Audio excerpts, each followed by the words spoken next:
What's your name? Azeez, Chandmia. Chandmia? Yeah. Okay. And how old are you? 46. You're 46? Okay. So where are we now? We're in Brick Lane. Brick Lane, yeah? And where is Brick Lane? Brick Lane is in the heart of Whitechapel. Whitechapel, yeah? Yeah, the Jack the Ripper area. Okay. Alright, so did you grow up around there? Yes, we're born and raised in London's East End. Born and raised, yeah? Yeah. Okay. And growing up, how was it? Well, I was educated. I was studying full time. Yeah? And I ended up with drugs when I was about 21. Okay. So since then, for about 22 years, I've been on drugs. 23 years. 22, I've been 23 Class A, years. yeah. How did you get started with the drug? I went into a party. It turned out to be a crack house. And back then in the 90s, we were doing a lot of LSD, a lot of trips and stuff. I didn't know how serious heroin and crack was until I got involved. But then my life went downhill. Well, I graduated with a law degree. But ever since I got into the heroin and crack, I've deteriorated. Last 5 years, I've dissociated myself from my family. My family don't see me anymore. But as a Muslim family, we were tight-knit. But everyone was struggling in the family, in the household, and I had an £80 a day habit, and I started shooting up. If I could show you, if you want to just show you how much. You can see that? And it's deteriorated from then on now. And the coronavirus obviously hasn't helped, so. Yeah, maybe you saying something about the corona. Yeah, it's made it difficult because people don't want to approach people. I beg for my money to make. I don't steal, I don't rob. People do their own thing. Me, I beg for my money, yeah? That's how I approach it. Yeah. So this is great, you know. Yeah. I haven't had a hit yet all day. Oh, wow. So that's why I'm struggling a bit. My life's been like this, though, and it's dangerous. You don't know what's going to happen from one moment to the next. Not one day to the next, one moment to the next. Because I'm associating myself with prostitutes, with dealers, and the whole area is heavily infested with drug abuse. Yes, yes. So you have a law degree, and so you just didn't go into that any further, or you just left it? Yeah, because every day I'm looking for my next hit. Okay. Yeah. Okay. So, and what's your favourite drug? Heroin. Heroin. So you don't do anything else? No, crack is something else, but heroin is my priority. That's your favourite, yeah. That's when you went to a party. Yeah. And then, so we're at this celebrating party, my graduation. Okay.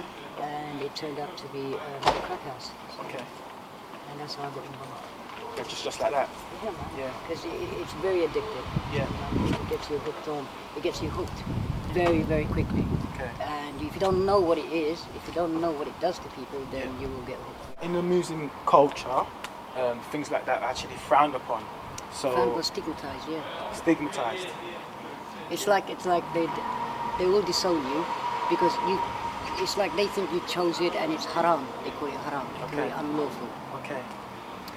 But they don't understand where we're coming from. They don't understand us. But I'd rather take my problems with me than put it with my family. Okay. So I moved away. So you're not in contact with your family at all? No, for the last 5 years, no. For the last 5 years?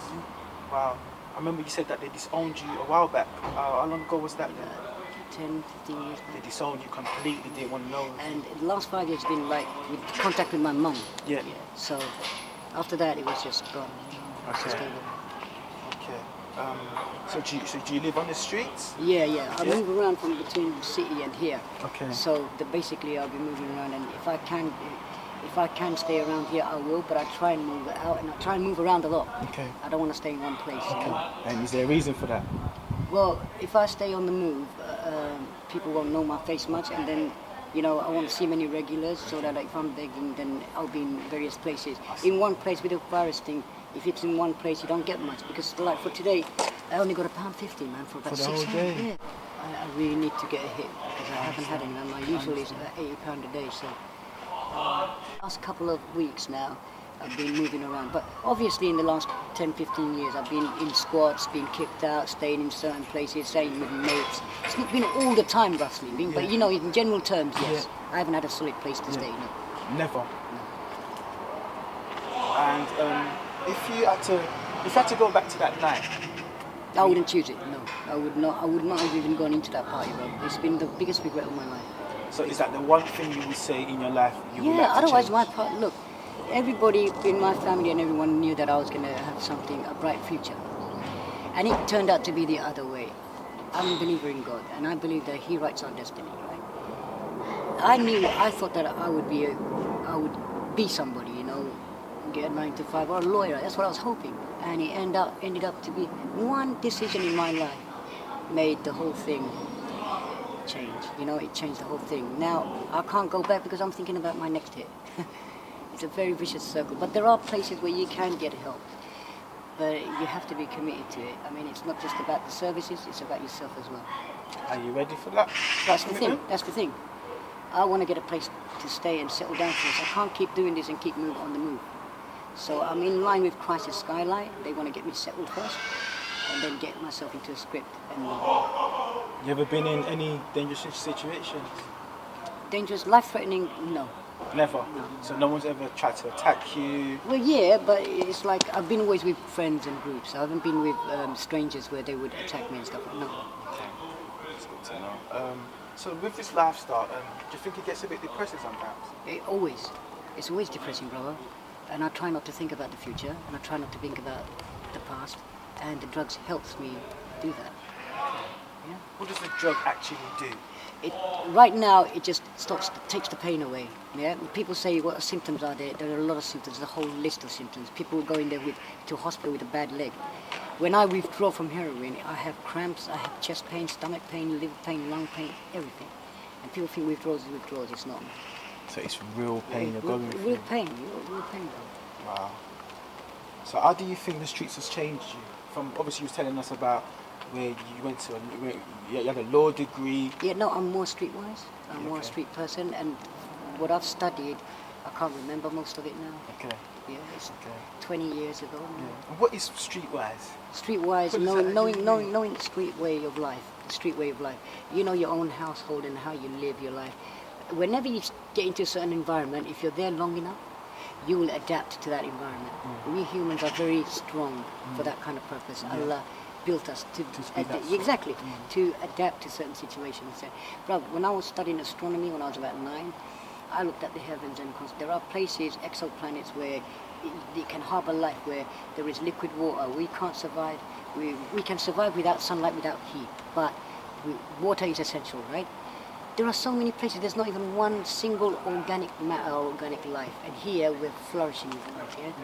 So there is a God, bro. And we're designed to adapt, but apart from that, I chose a path and I want to get sorted, but it's not happening, and it's not going to happen until I sort myself out. Do you have a dream? Not at the moment, no, man. No. Now it's just thinking about the next moment and how I survive. And I think most of the rough sleepers and most of the addicts, this is how they see themselves first.